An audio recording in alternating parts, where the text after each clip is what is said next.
Hey guys, today on the channel we install a rugged radio system and a new Polaris Xpedition along with some Mountain View Motorsports headset anchors.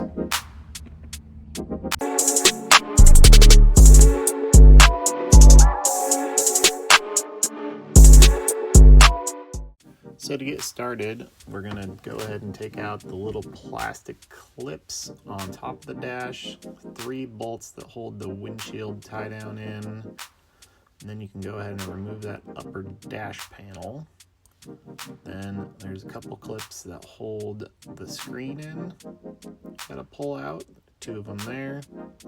A pair of clip pliers really helps with this. I know Harbor Freight sells a pretty cheap pair that I usually use. The back of the GPS screen, there's 3 connectors and there's 3 coax cables for the antennas.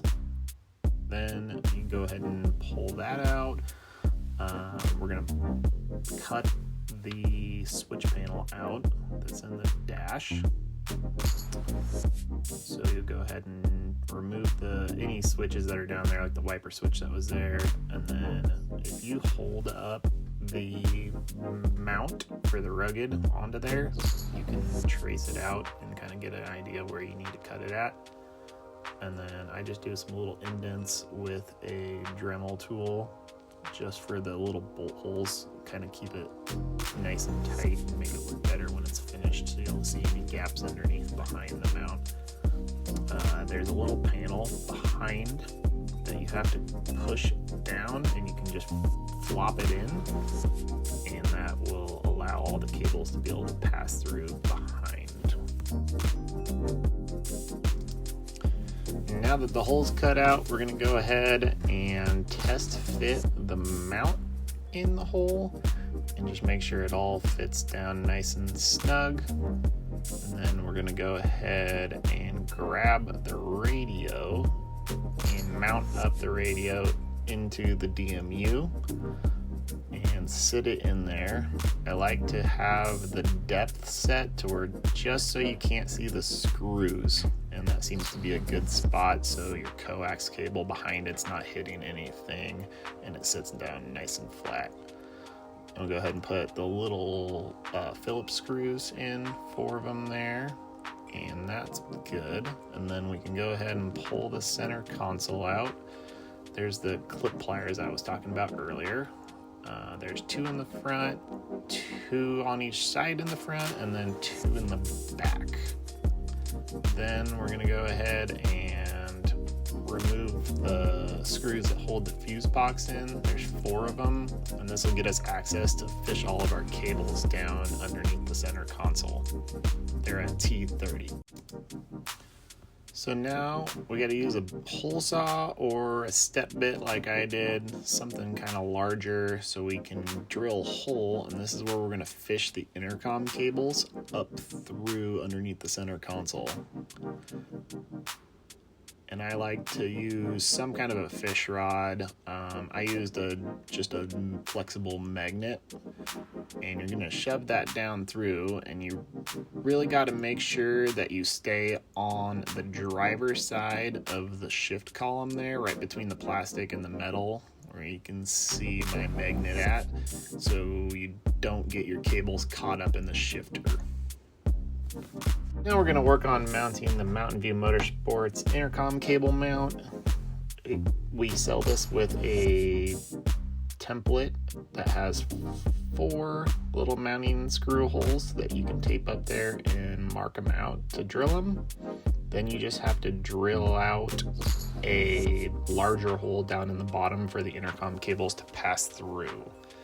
This makes it nice and easy to make sure you get it all squared and aligned and everything's perfect when you go to put it on.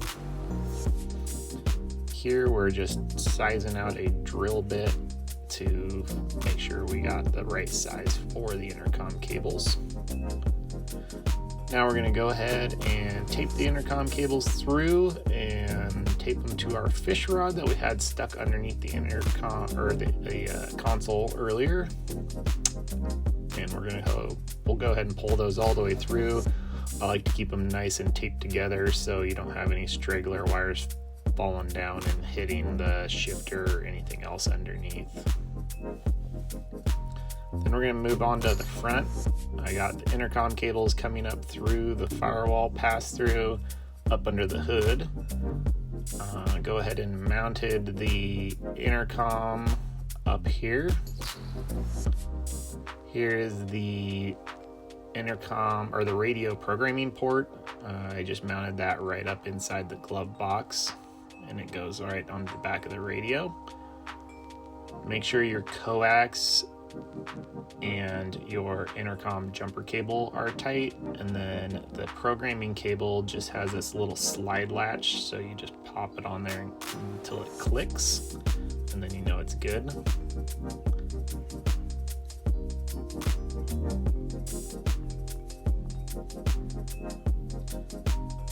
Now we're going to fish the passenger push-to-talk underneath, and I usually just slide it through that little crack underneath the mount.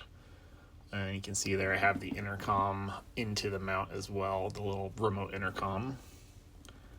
Now we're going to mount up our cables to the intercom cable mount.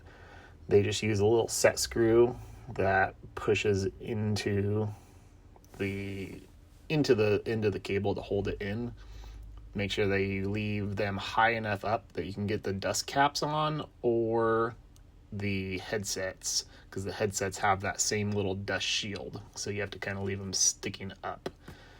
Here it is all mounted up. You get a nice clean look in the end. With the 4-seat, I do a red and blue ring printed into them. So here we're just showing the cables all through the mount and tied up, and then I zip tie up all the excess intercom cables down underneath, and you can go ahead and put the 4 bolts back in for the fuse holder. Now we're going to move to the back to the antenna mount. Our antenna mount, made by Mountain View Motorsports, mounts to this cage bolt in the back. So you just have to go in and take out these interior panels. So there's a speaker if you have the stereo system on yours that you pull out first. And then there's an assortment of plastic clips and T30 screws to pull out that interior panel. And then the outside one kind of sandwiches the cage, so it'll come off too. And then you just pull off that cage bolt and slide the stock bolt right through the mount and bolt it right back up and put that back in. Then we run the antenna cable up. Be sure to not interfere with any of the steering linkage, because you don't want your coax to get wadded up into the steering column at all. And make sure, like, if you're tilting the steering wheel up and down, it's not going to pinch anything. Then if you pull these little speakers out, it gets you some nice access to the cage, and you can grab that wire and shove it up through. If you notice, there is a mini NMO on one side of the coax that's a lot smaller, so you want to take that. So you want to start at the radio and then run up. You can push that cable up through the cage, or you can run like a fish tape down and pop it through, and you can get to that access hole by just pulling down the headliner. Now we're going to go on to the antenna mount. Here you just have to screw on the nut on top of that mount and then just lightly tighten it with a pair of pliers. Doesn't have to be super tight. You actually can break those pretty easily if you over tighten them. Then we're going to go on to the driver's push-to-talk. There is 6 screws that hold this front cover on the steering wheel. I like to pull that off, and then you can take the Velcro push-to-talk and take it apart, and there's 2 screws that hold that plate onto the Velcro mount, and you can just utilize those 2 screw holes, and you can drill a couple holes in your steering wheel cover and mount it just straight to the front of the steering wheel cover, and then just bolt it back on and zip tie up the wires right underneath the steering wheel, and just make sure nothing's going to get wadded up in the steering column. Then here we're just showing the finished product. We use the pulse bar. There's the rugged active filter mounted up there. All the wires nice and tidy. There's the antenna mount with the antenna on.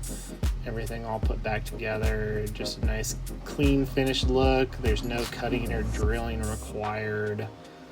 Then moving on to the inside, we have the headset hangers that we make here in-house. They utilize the factory bolt holes for the roof there for the headliner. And there's our intercom mount. Again, we use a blue and red color for the driver and co-driver on the 4-seat models. The 2-seat one, a little more self-explanatory, so we usually don't add the red and the blue on those, just for extra cost savings. And then we're moving in on the inside. You can see everything all nice and tidy in there. And then powering on the radio. We'll go in and check the push-to-talks and make sure those are working. You want to make sure you get a red light on the radio when you hit the push-to-talk. Then you know the push-to-talks are working. And then it also helps if you have a handheld or somebody else that you can test and stand out and test and make sure everything's working good. So thanks for watching the video, and be sure to like and subscribe and stay tuned for more. Thanks.